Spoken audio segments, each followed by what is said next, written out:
Pues el puerto comparte absolutamente la postura de Luis, es decir, es ahora el momento. Es cierto que tal vez haya que reflexionar, por supuesto, y estamos en tiempo para ello, pero creo que ahora es el momento fundamental, el momento oportuno para trabajar todo lo que se pueda, todo lo que haya que trabajar, y en un futuro, esperemos que más cercano que lejano, estar preparados totalmente. Es decir, y respecto al tema de la localización, yo personalmente considero que es que depende mucho del tipo de industria, tipologías, etcétera. Y que bueno, pues como se ha dicho aquí esta mañana varias veces,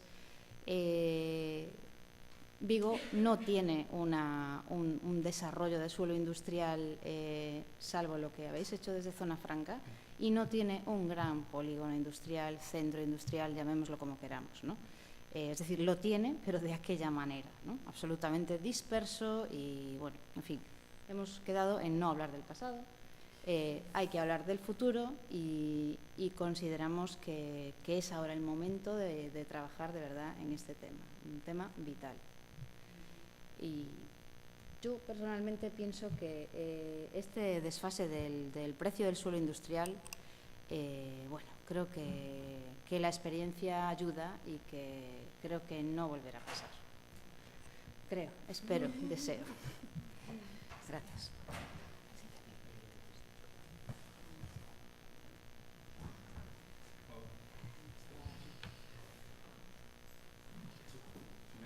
Sí.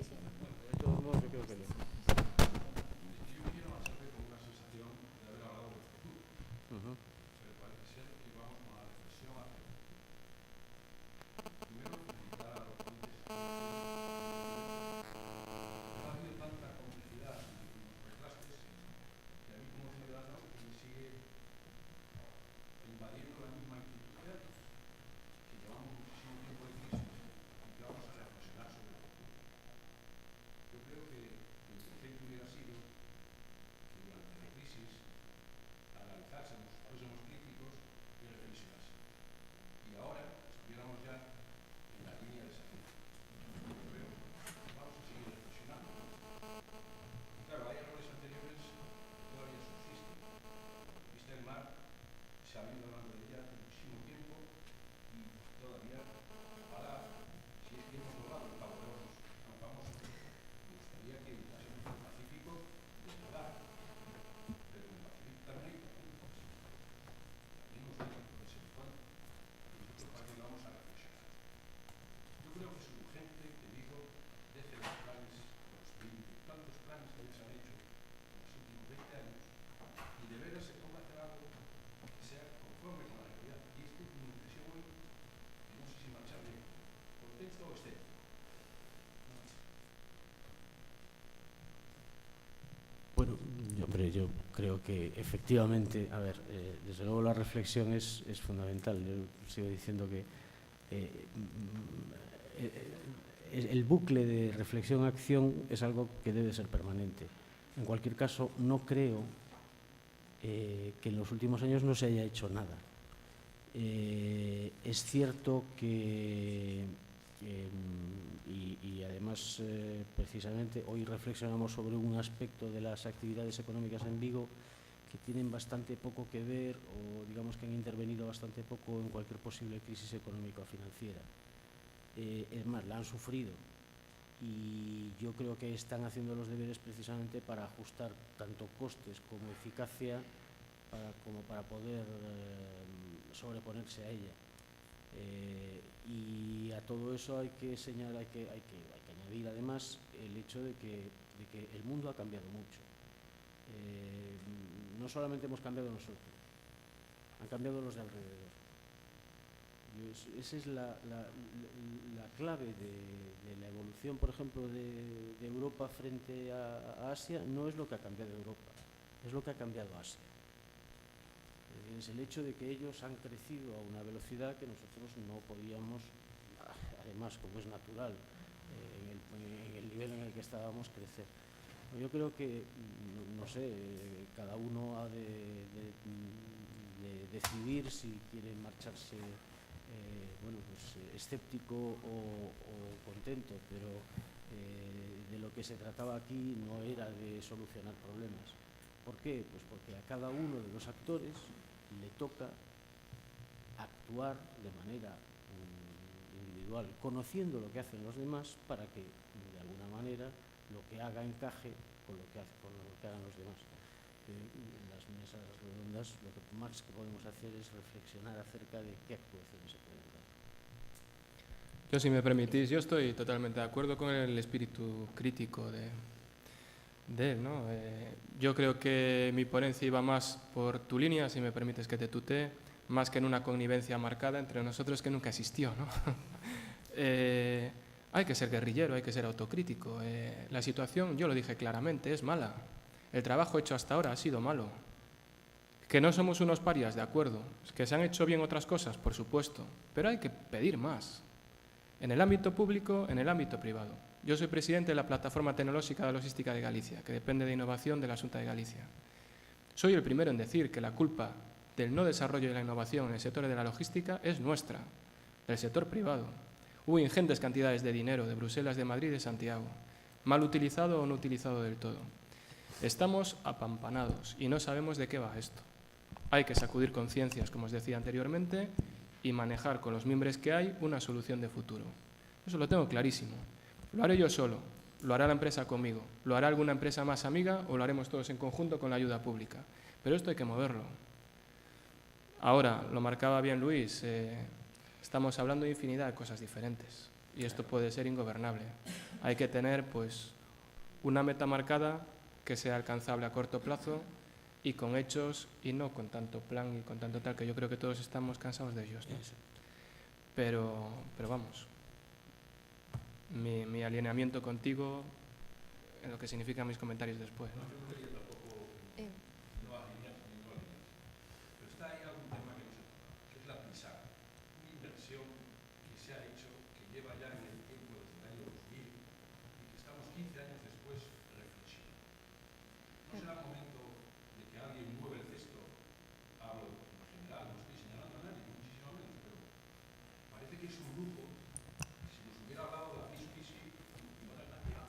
Bueno, yo ahí tengo que decir que, vamos a ver,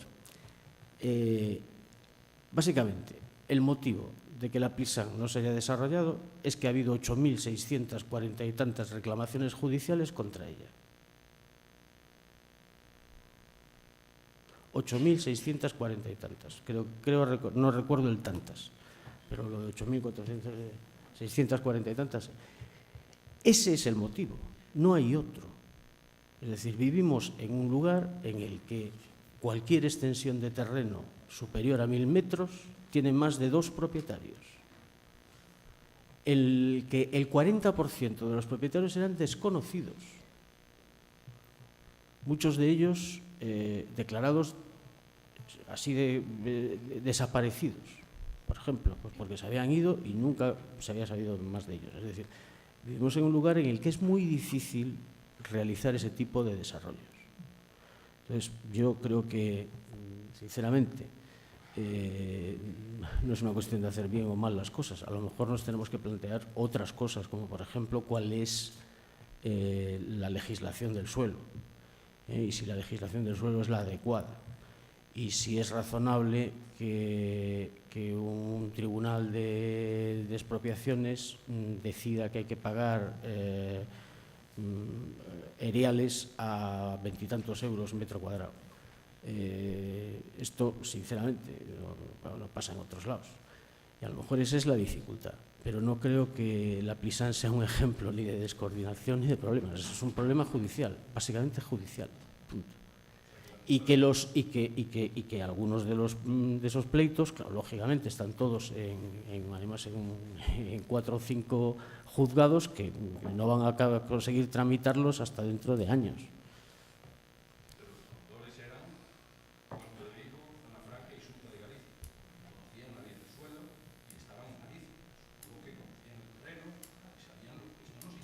Bien, pues, ¿y cuál es la solución? No hacerlo. No, yo no pregunto eso. Estoy diciendo que parece irresolutible un caso y llevamos 14 años con ese tema.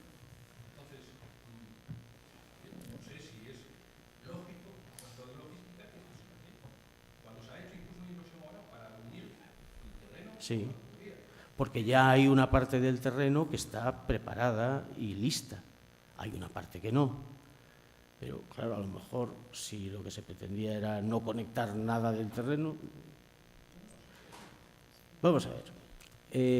El asunto es que yo sinceramente no creo que el caso de la Plisán es precisamente un ejemplo de cómo se bloquea una iniciativa interesante. Una iniciativa, además, en la que se habían puesto de acuerdo todas las administraciones, incluso la iniciativa privada.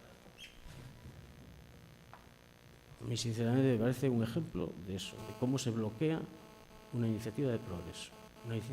Una iniciativa de progreso en la que todo el mundo está de acuerdo y se bloquea. No sé por qué. Perdón.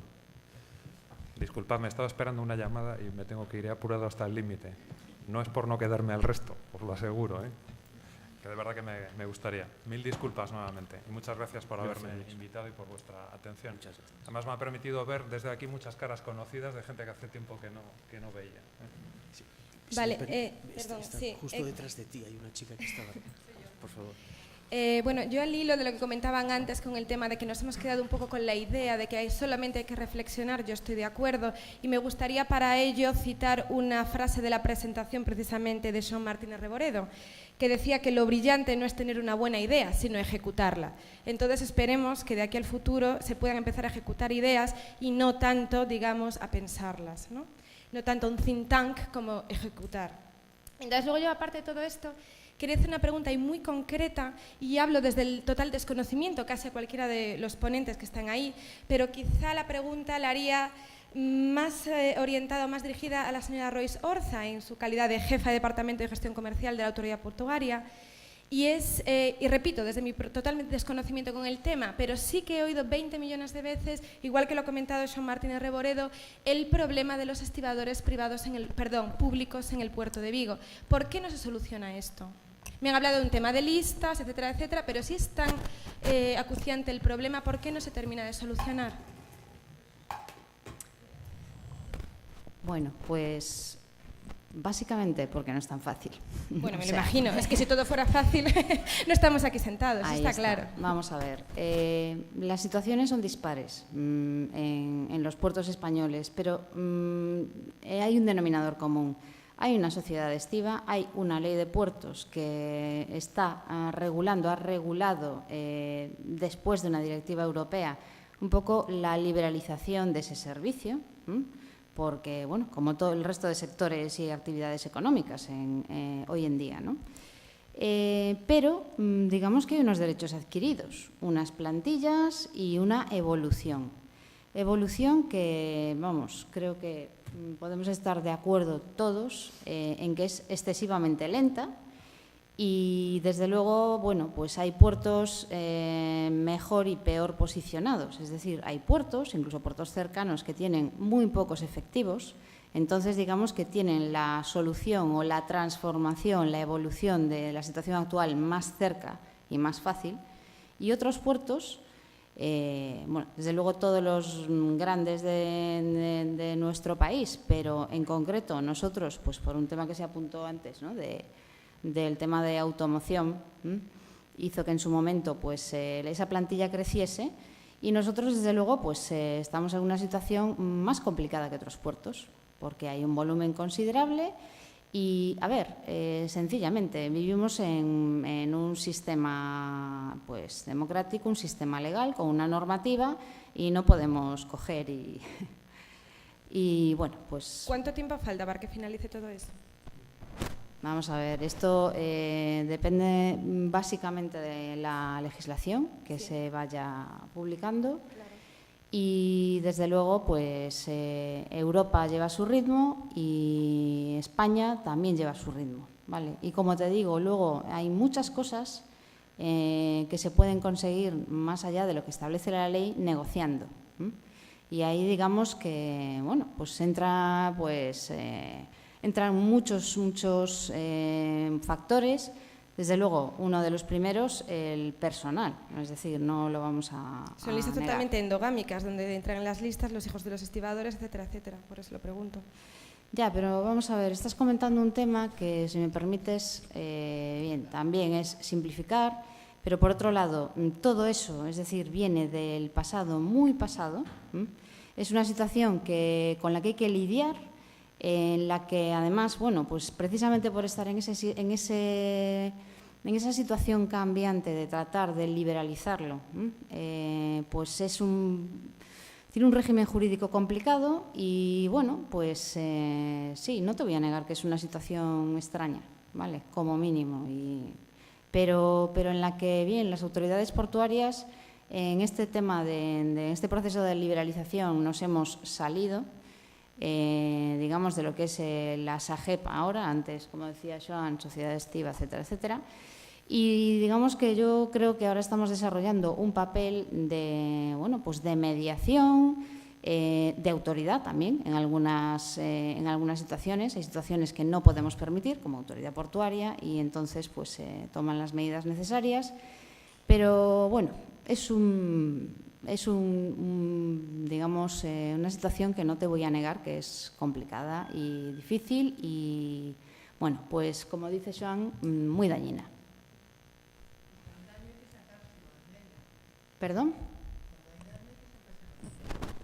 Ya, pero como repetía... Ya. Pues porque vivimos en un sistema democrático, hay una norma... ¿Perdón? Bueno, bien, no es, digamos... Yo, si me permite, es que no creo que sea ese lo que dice Lola, y es así, y volvemos al caso de la Plisan, es que vivimos en un sistema en el que hay separación de poderes, a pesar de que mucha gente diga que no, y los poderes judiciales aplican leyes. Recientemente hay determinados tribunales que han anulado, por ejemplo, la retirada de cierta parte, de la parte ya devengada de la paga extraordinaria a los funcionarios en el año 2012. ¿Por qué? Pues porque los tribunales han entendido que se vulneraba el ordenamiento jurídico. Lo que está sucediendo en el caso de las sociedades de estiba es que los tribunales están dando la razón, en muchos casos, no siempre, a las sociedades de estiba, porque consideran que existían una serie de derechos adquiridos desde el punto de vista jurídico.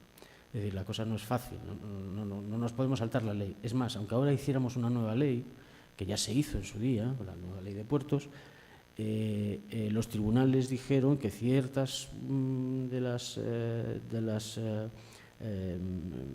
las disposiciones de esas leyes vulneraban derechos adquiridos por parte de las sociedades de estiba. Es decir, vivimos en un ordenamiento que no podemos romper, que nadie puede romper, y que muchas veces nos obliga a hacer determinadas, a determinados compromisos, pero que probablemente pues sea más deseable que de repente saltarse el ordenamiento jurídico, ¿no? Yo, por mi parte, si os parece, un minuto solo para dar mi opinión al respecto. Es cierto que es un tema exageradamente complejo, depende de Bruselas y de Madrid. De hecho, un aspecto importante que no se citó, Bruselas está recusando parte de la legislación española que hay al efecto. Por lo tanto, hay un interín que genera dudas a todas las partes. La propia ley hecha en Madrid en su momento, auspiciada por los dos grandes partidos, se hizo mal, es muy ambigua, tan ambigua que no nos deja interpretar adecuadamente la ley. Por lo tanto, hay una movilidad muy grande y mucho pleito al respecto.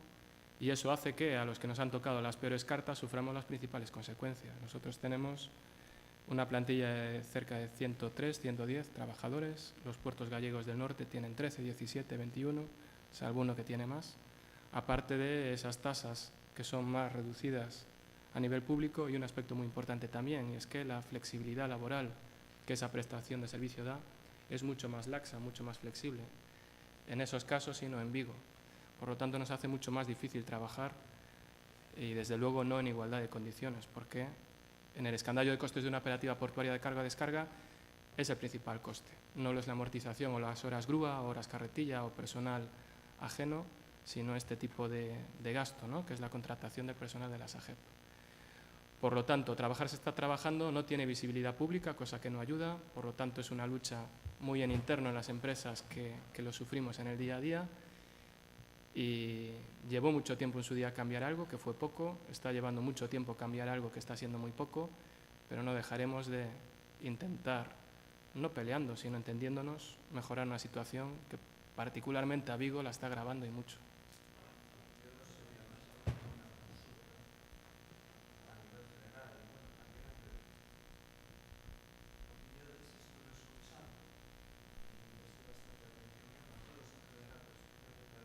Franca, no me hace falta que ya se me aprecie. Pero muchísimas gracias. Que estaba hablando de la creación de polígonos industriales y todas estas cosas para facilitar la competencia del desarrollo económico. Por el otro lado, estuve prestando atención aquí al compañero que ya se marchó.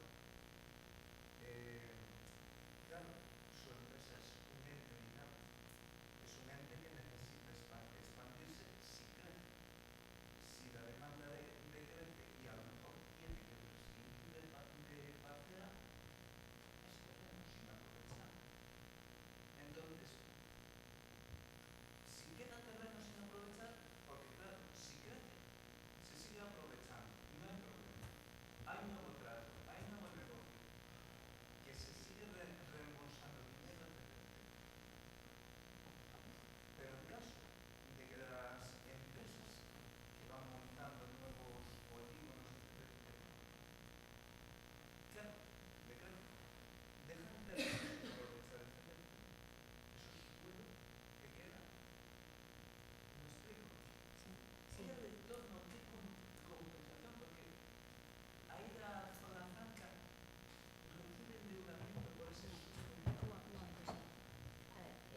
Para diferenciar, el consorcio de la zona franca tiene un área que es Balaídos, donde está PSA y otras empresas logísticas, que es propiedad del consorcio de la zona franca. Entonces, ese espacio está, digamos, alquilado a las empresas, incluida Citroën, GKN y en almacenes a otras empresas.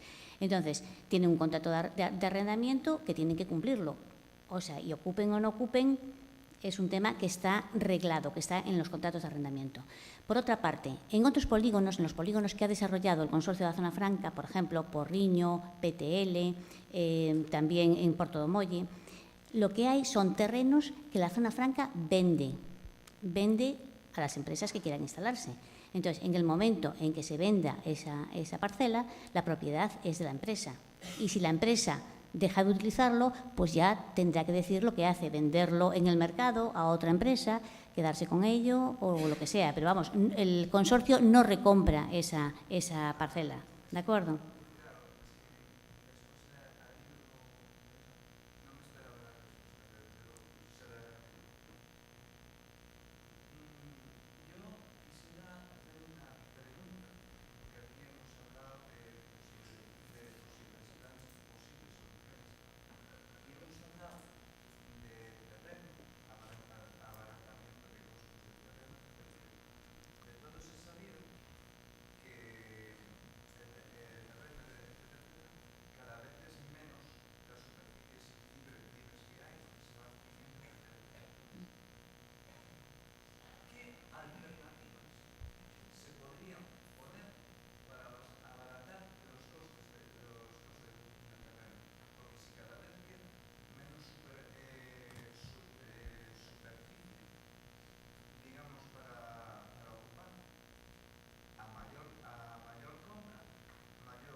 Los precios.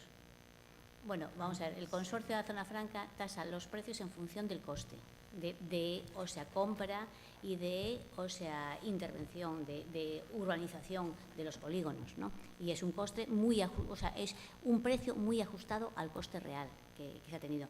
es muy difícil bajar el precio porque entonces son pérdidas las que hay. De todas formas, los costes se controlan en el mercado, o sea, es oferta-demanda, ¿no? Los costes en general, esa es la oferta-demanda. Pero claro, ahí lo que pasa es que el suelo en Galicia es muy complicado de urbanizar y es muy caro de urbanizar. Por eso estaban hablando antes Luis Lozano que aquí el precio del suelo y el precio de las naves es muy alto comparado con otros sitios. Efectivamente, pero es que nosotros tenemos unas peculiaridades que hacen que todo el proceso de conseguir y de construir un suelo industrial es carísimo. Es carísimo porque la propiedad está muy dividida. Es carísimo porque hay mucha pendiente, que hay que actuar sobre ella, ¿no? Y después, el precio, los particulares suelen tener una relación afectiva con su terreno diferente a la que tienen en otros sitios. Y aparte hay un minifundio muy, muy grande. En Porto do Molle había más de 1000 y pico propietarios que había que ir comprando uno a uno. Eso es un coste brutal y negociando con ellos uno a uno.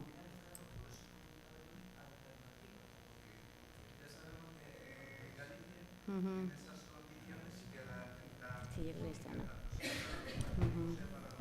Sí.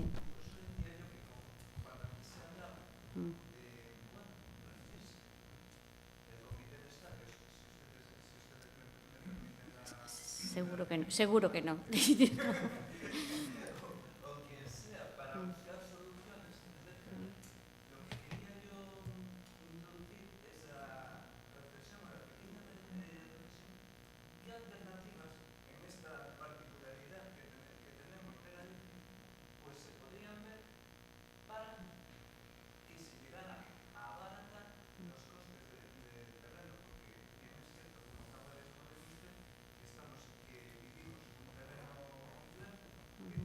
Una orografía muy difícil, sí.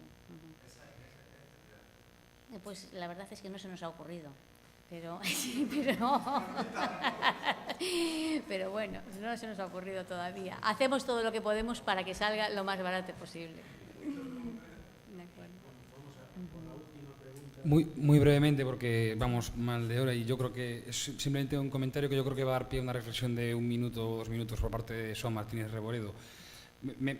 Al final la logística no deja de ser un medio de la actividad industrial y Vigo tiene la actividad que tiene a día de hoy y sobre todo el espacio que tiene para el desarrollo de modificaciones o desarrollo logístico. Por eso me parece interesante uno de los planteamientos que hacía Joan en su intervención, que era el de la colaboración pública y privada para salir al exterior, porque al final el crecimiento de nuestras empresas está afuera. ¿Por qué no va a ser la logística un medio para ese crecimiento? Es decir, desarrollar la logística en Vigo de manera que sea un modelo que podamos exportar a sitios donde ese crecimiento existe. Entonces, en ese sentido, 2 cosas. Uno, ese es el ámbito perfecto para la colaboración pública y privada, en el que tienen que involucrarse los factores más importantes del sector privado en Vigo y la zona franca y el puerto y cualquier institución que tenga capacidad de representación fuera de España. Y en esa línea, y un poco también en la línea que apuntaba Joan, a mí me gustaría saber, en su opinión, porque probablemente es la persona a la que he visto hablar hoy con más autocrítica y probablemente porque puede hablar sin limitaciones de este tema, ¿cuáles son los sectores que, en su opinión, en los cuales somos buenos? O sea, ¿en qué tenemos algo que es exportable logísticamente a día de hoy? O en su caso contrario, ¿dónde tenemos que hacer hincapié? ¿En qué tenemos que desarrollar logísticamente en Vigo para poder exportar ese modelo? Porque a lo mejor lo que hay que hacer es dejar caer otros sectores y potenciar esos.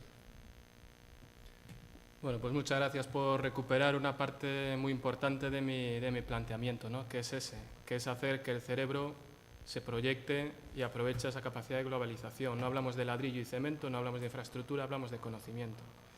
Un aspecto muy importante de mi ponencia era aprovechar el know-how que tenemos aquí para lograr negocio fuera. Simple y llanamente, ya está. Es de lo que estábamos hablando y que tú, si me permites que te tutee, recogiste bien, ¿no?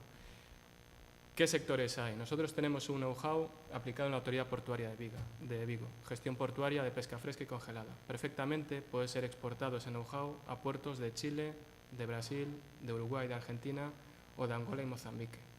Están ausentes de ese tipo de conocimiento y con un buen trabajo detrás acogerían estupendamente a la Autoridad Portuaria de Vigo para un programa de formación de verdad de calado, no de nota de prensa, de foto y de intercambio de metopas, ¿no? Eso daría una capacidad de arrastre a la comunidad pesquera y a la comunidad logística que trabaja alrededor. De igual manera pasa con la piedra natural. Nosotros estamos muy presentes en Angola con Sociedad Directa desde el 2005 y en el puerto de Namibe, que queda al sur de Angola, no en Namibia, cerca de la frontera, estamos invirtiendo mucho dinero. De ahí sacamos la piedra de las canteras de Huambo, Huila y Lubango y Chicoatite a través del puerto de Namibe, a Xiamen, Keelung, Kaohsiung en China y Taiwán, a Marina de Carrara en Italia y a Vigo en España. Ellos están ansiosos también por ese conocimiento y por una capacidad inversora que mejore su eficiencia logística, tanto en interno como a nivel portuario. Otro ejemplo en la pesca puede ser la ausencia de zonas francas en Argentina por el caladero de Malvinas. En detrimento de esa negativa se pasó a Uruguay históricamente y de Uruguay, al seguir la cerrazón de Argentina por la defensa del autogobierno en Malvinas, se pasó a Brasil. A día de hoy hay una carencia que sufre el sector pesquero gallego y en particular el vigués, que es una plataforma de redistribución para aprovechamiento de mareas por la flota. De igual manera pasa con inversores gallegos del mundo siderúrgico. Están deslocalizando empresas de producción siderúrgica al nordeste de Brasil y hace 2 años Débora y yo hablamos porque un gobernador, en concreto de Ceará, del estado de Ceará en el nordeste, nos pidió ayuda para ver de qué va eso de una zona franca, que le gustaría que su estado tuviera una zona franca. Lo hemos intentado, no pudo ir mucho más allá. Pero os he dado flashes de la capacidad que tenemos para eso, para que gracias a nuestro know-how sectorial, pero basado en la logística, podamos abrirnos mundo. Eso es oro. Y hay muchos lugares en España que no tienen esa capacidad, nosotros sí. Ahora, no hay estrategia, no hay liderazgo, no hay ese pensamiento para tangibilizarlo e ir a por él. Pero desde luego a mí me parece una oportunidad fantástica, ¿no?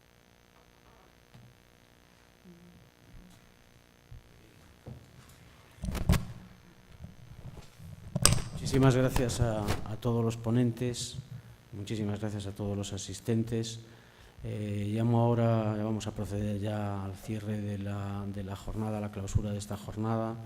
Para ello contamos con don José García Costas, que es vicepresidente de la Fundación Provigo, al que pido que se incorpore a la mesa.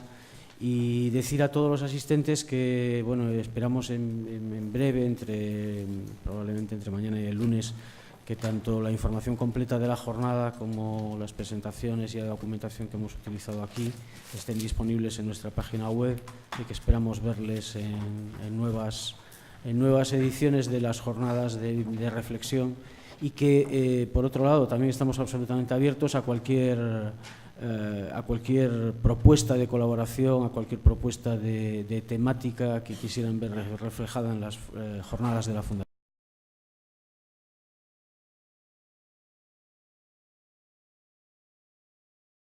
Muchas gracias.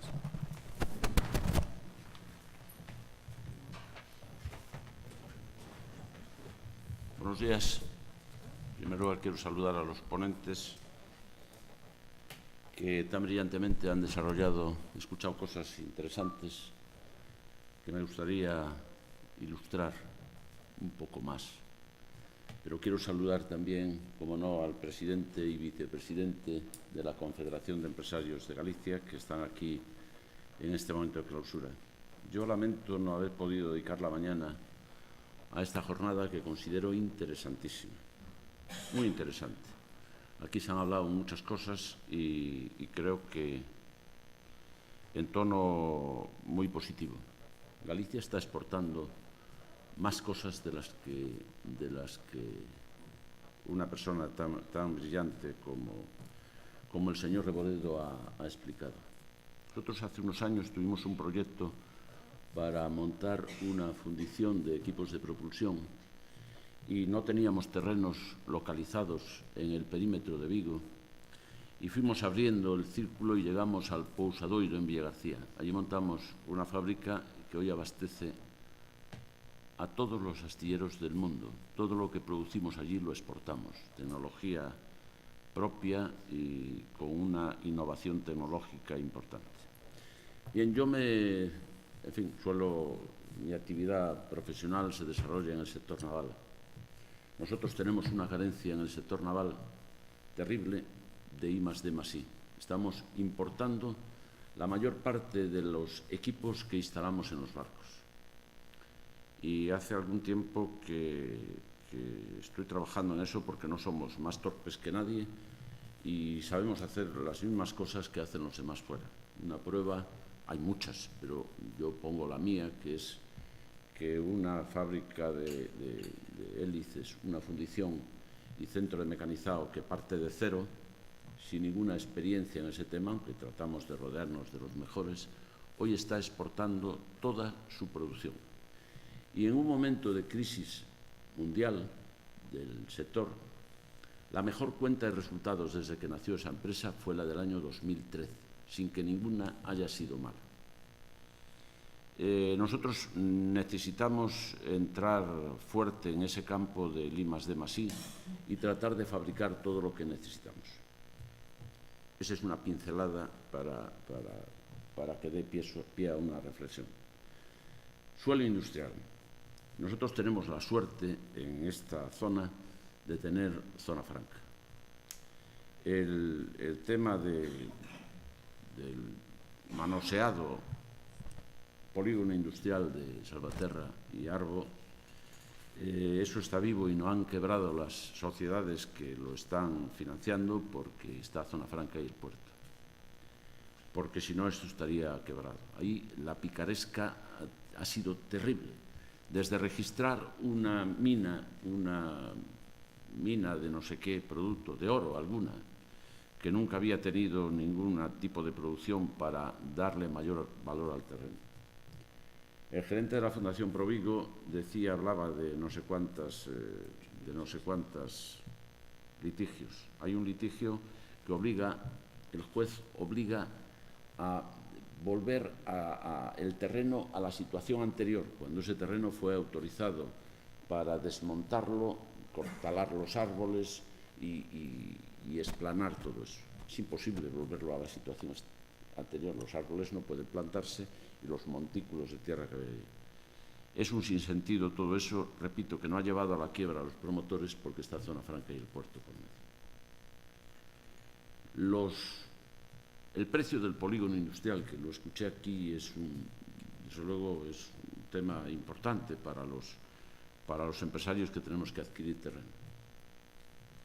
Como bien explicaba Débora, Zona Franca lo que hace es comprar terrenos con acuerdos privados y después, cuando ya no queda ninguna solución, se expropia lo que quede pendiente, eso se repercute en el montante y luego se divide muy fácil por los metros que quedan útiles.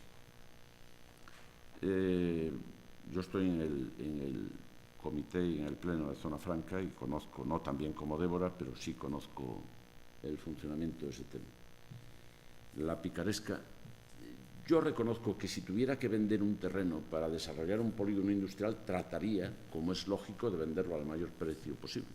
Y eso es lo que nos lleva después a que el precio final del terreno sea alto. En Galicia es la tierra, creo, más fértil del minifundio, donde las parcelas son pequeñísimas y donde cada uno, pues, su parcelita cree que le va a resolver. Creemos que nos va a resolver nuestro futuro, porque yo me sitúo en el medio de esa tesitura.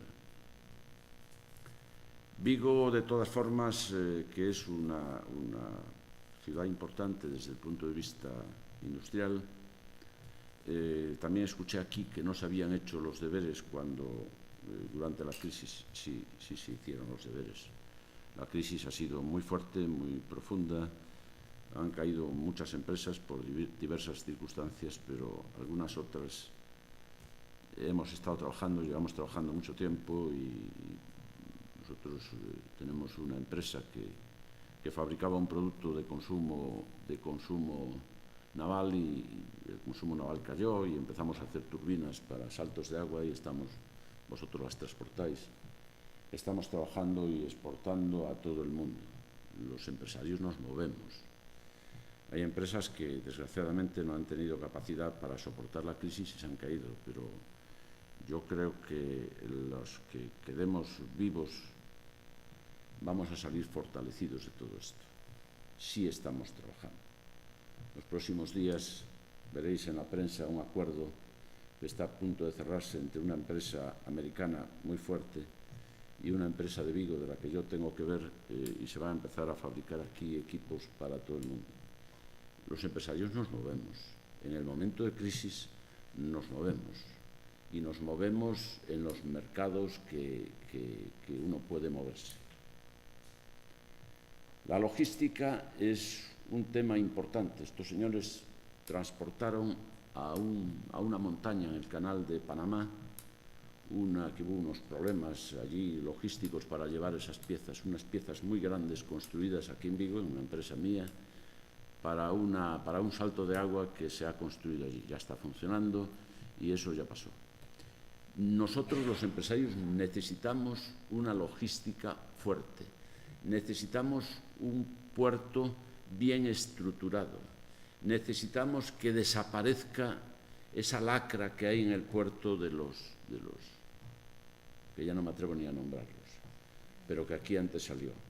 Eso hay que resolverlo, porque eso lastra la economía. Eso es un tema que a mí me produce erupción cuando hablo de él.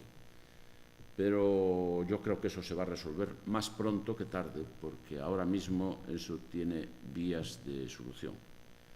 Pero tenemos un puerto efectivo, tenemos una logística fuerte que tiene que ser más fuerte todavía, y tenemos empresarios que se mueven en el mundo para buscar negocio, que por otro lado es la obligación de los empresarios es moverse. No todo es pesimismo.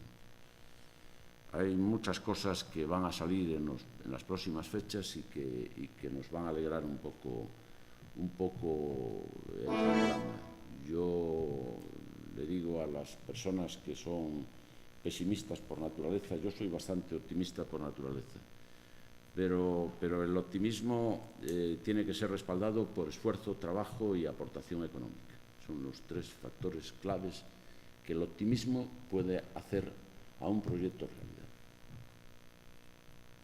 Y podríamos estar hablando hasta mañana y seguramente sería un pesado y la mayoría de las cosas que yo dijese no les iba a importar a ustedes, pero he hecho esa pincelada porque me han gustado cosas que he escuchado y he querido entrar en ellas. Yo, en nombre de la Fundación Provigo y en nombre de nuestro gerente, que está haciendo un trabajo magnífico en beneficio del área, quiero agradecerles su participación, a los ponentes y a las personas que han dedicado esta mañana a toda esta historia, emplazarles para nuevas iniciativas que vamos a tener en el futuro. Y repito, mil gracias por la atención que me han dispersado.